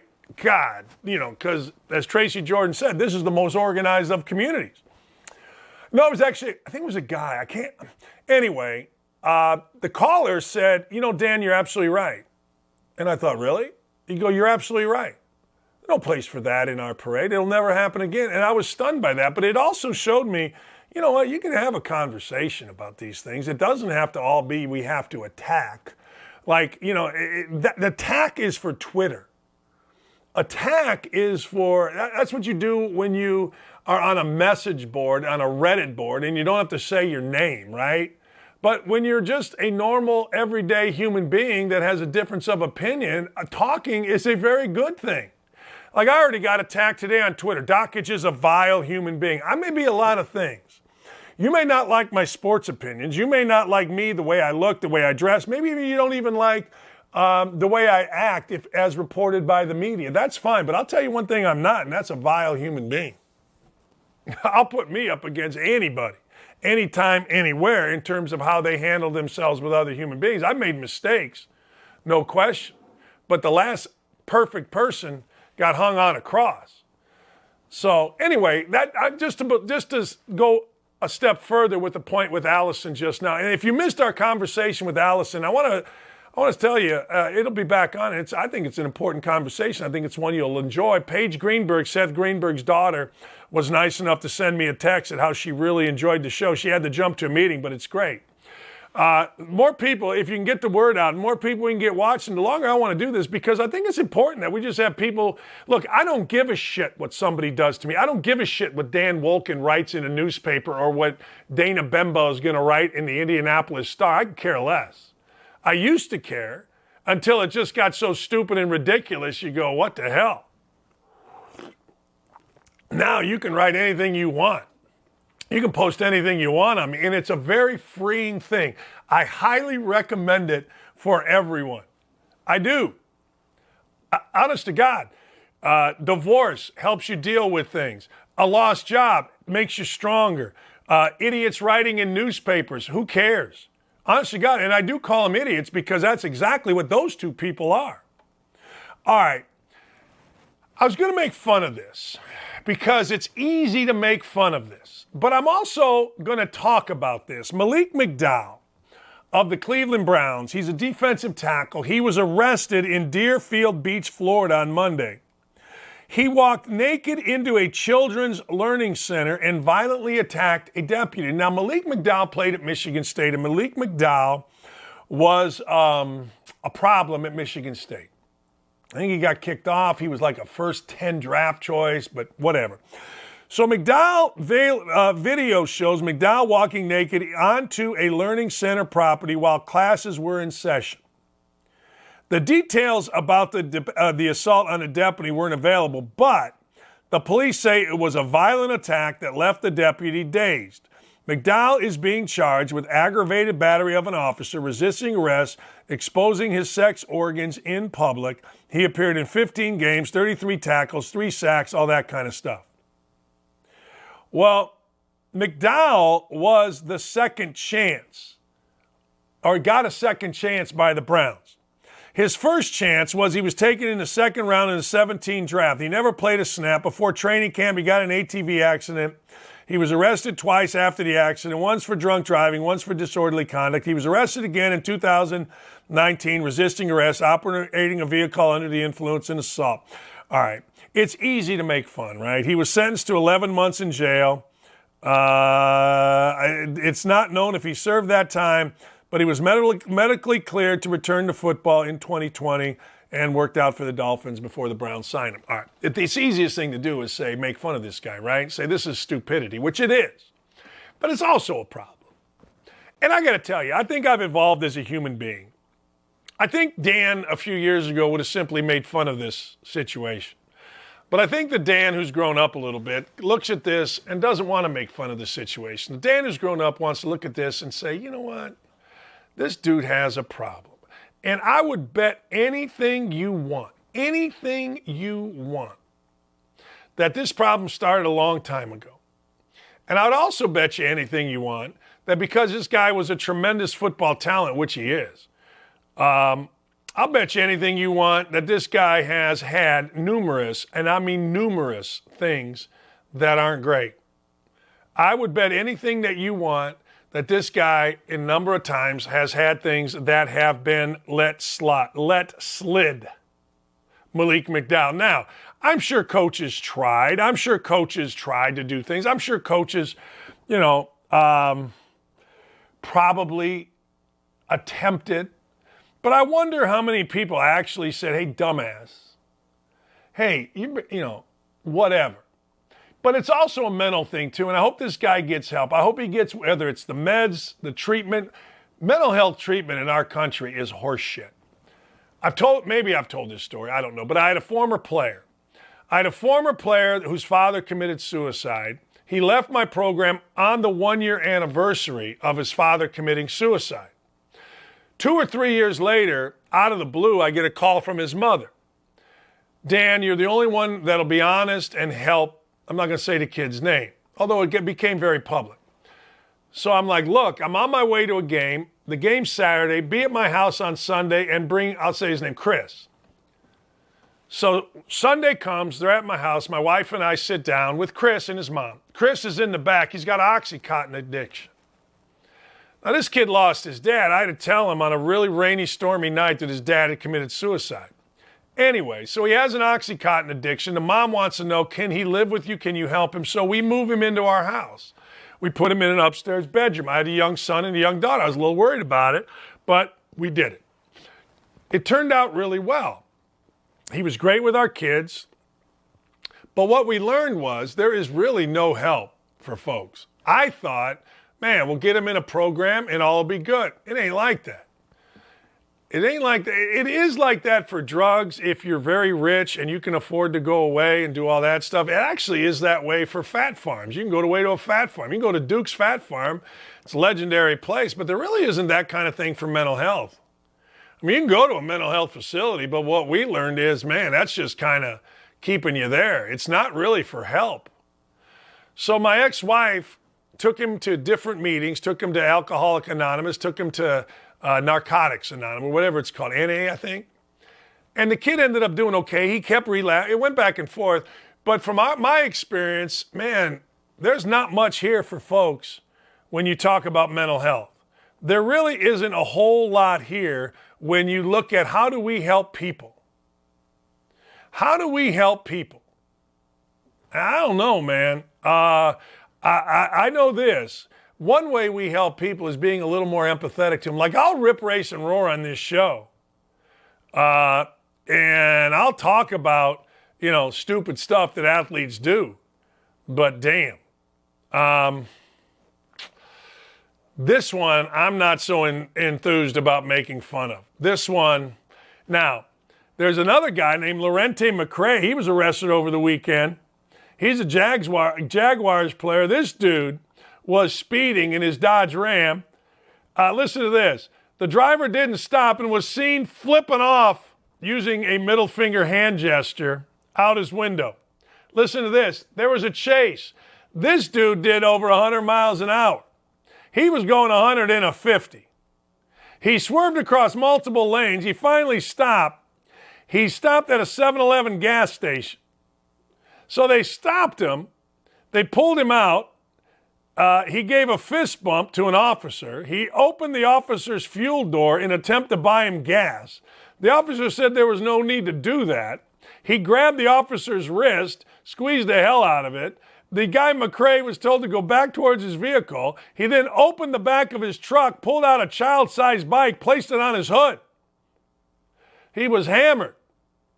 They gave him a medical evaluation. What a frickin' mess. They had found marijuana in a shotgun.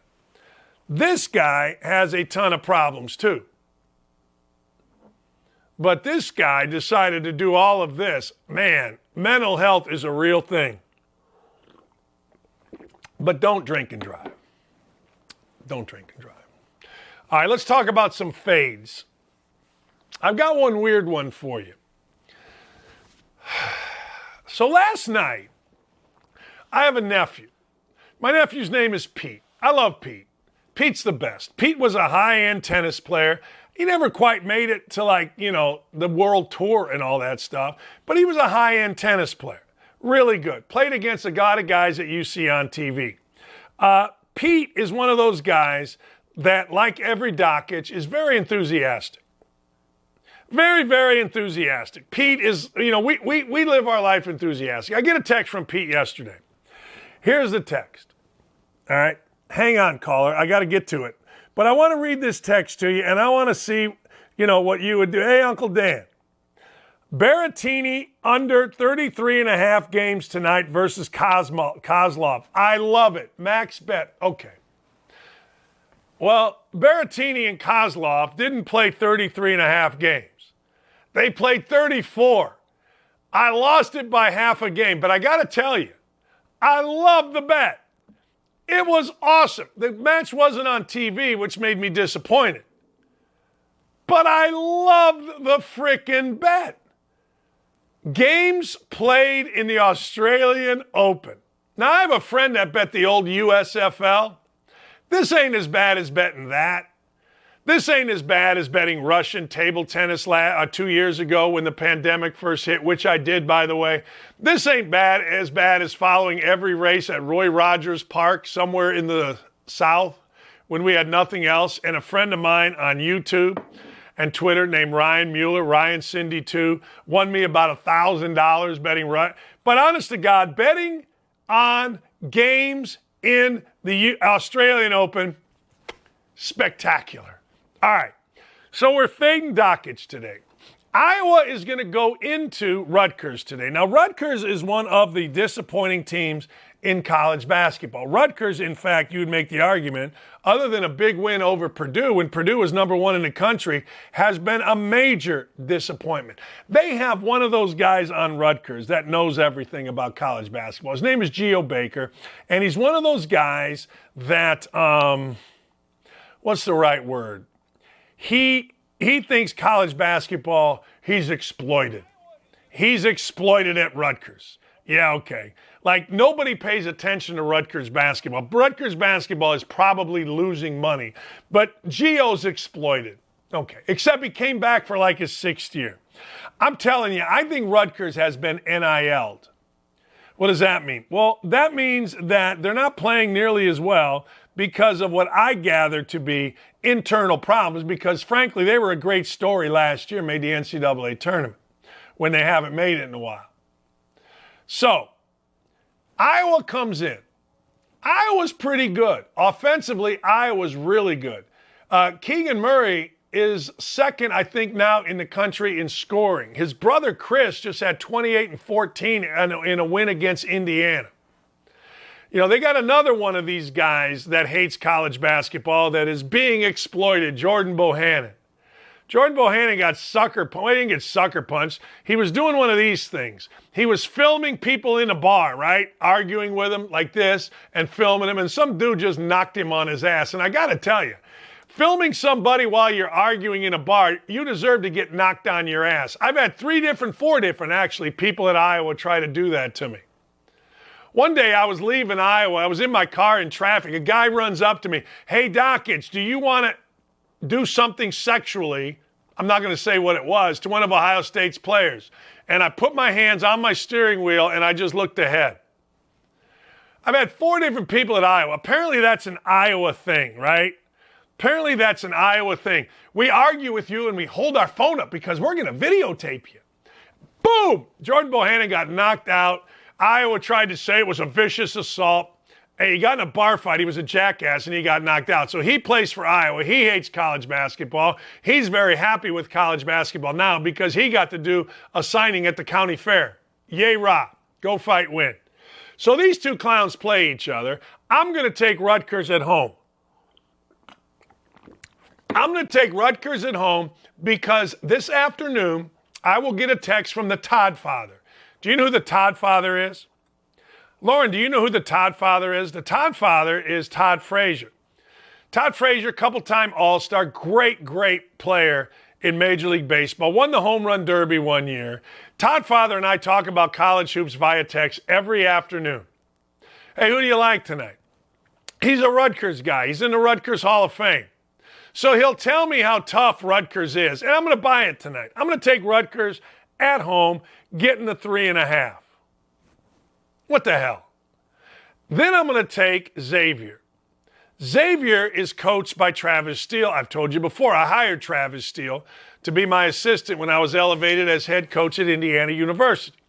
Travis Steele's Xavier team is old.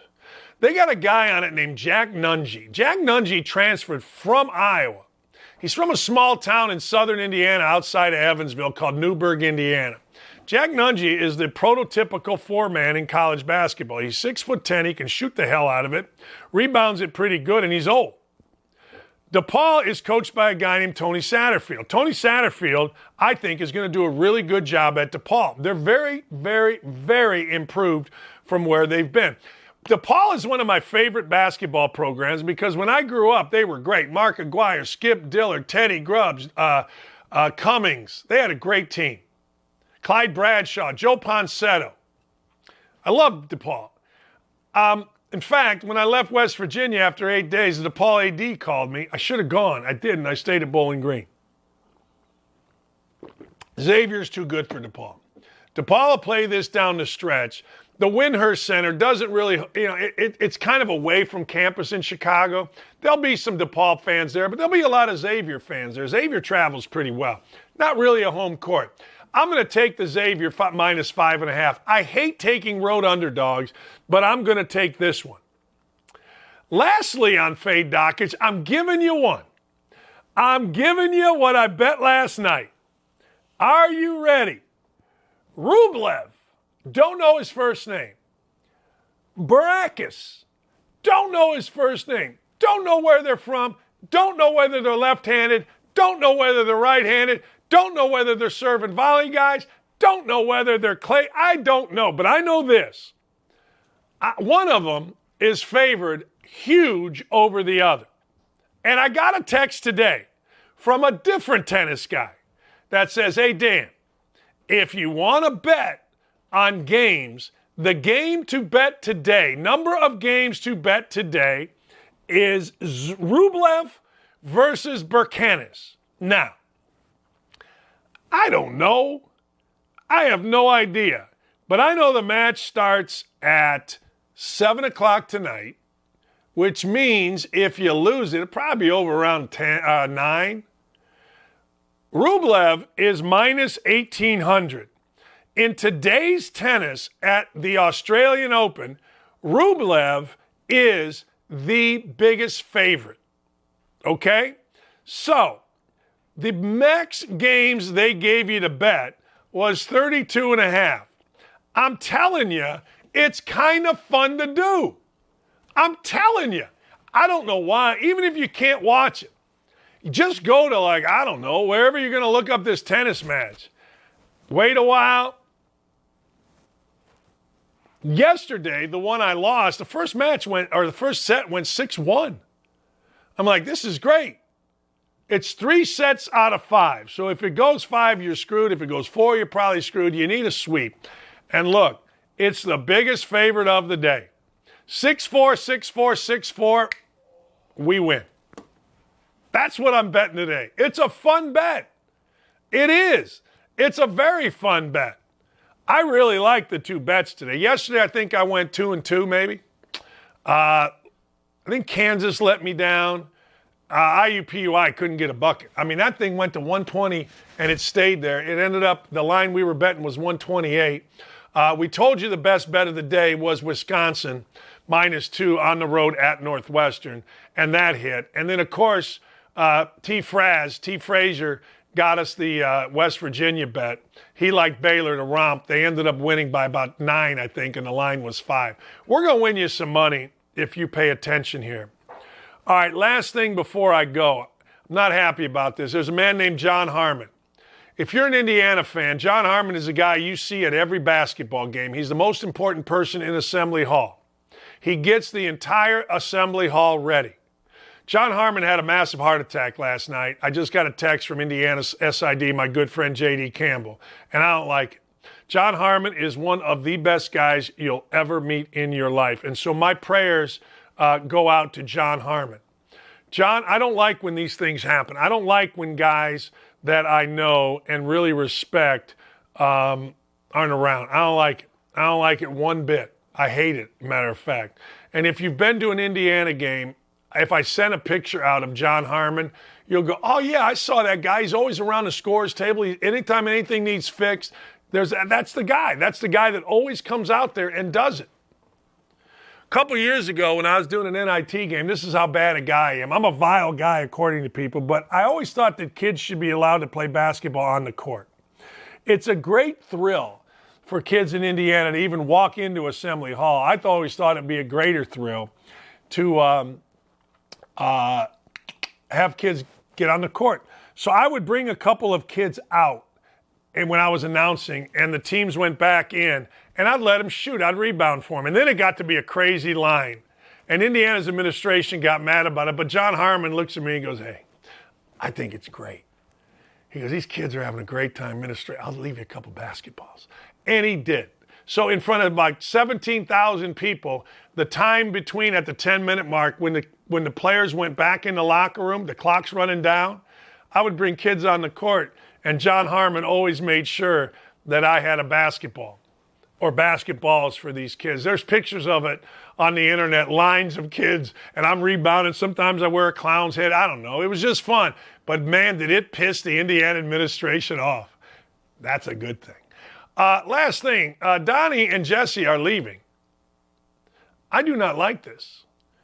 First, Stephanie left to go work with Rex Chapman on CNN Plus, and now Donnie and Jesse are leaving. This is all part of a transition as Fox takes over this show and OutKick. They had outsourced it to a company called Savage, and one thing I've learned about Savage is they hire great people. They hire wonderful people, fun people to work with. Stephanie, awesome. Rex Chapman is a very lucky man on his CNN Plus show that he's going to have Stephanie working. I've been incredibly lucky that Donnie and Jesse and Lauren and Stephanie have worked on this show. Because this show's going to blow up. As soon as I piss somebody in the national media off enough that they write some crap about it, it'll blow up then. But the truth of the matter is, every morning when I turn all this on, I talk to Donnie. Donnie's a spelunker. I don't know a spelunker. Now I know a spelunker. Donnie goes down into caves. Donnie has a son, a young son, and he has his son climbing in caves. Now, I couldn't do that. But Donnie can, and Donnie's a badass. Jesse, I don't know. But I know Jesse does good work. Why do I know it? Because Lauren tells me. And I have a lot of respect for Lauren. The people that have worked behind the scenes in this show deserve all of the accolades that they're getting internally. Stephanie, see, the deep state again. Stephanie moved on. Donnie's moving on. Jesse's moving on. And I assume at some point Lauren will move on. And I don't like any of it because these are great people. Donnie, Jesse, thank you all so much. We'll be back at it again tomorrow. I don't know if it'll be as good because Donnie and Jesse won't be here, but my fat ass will be. Salute.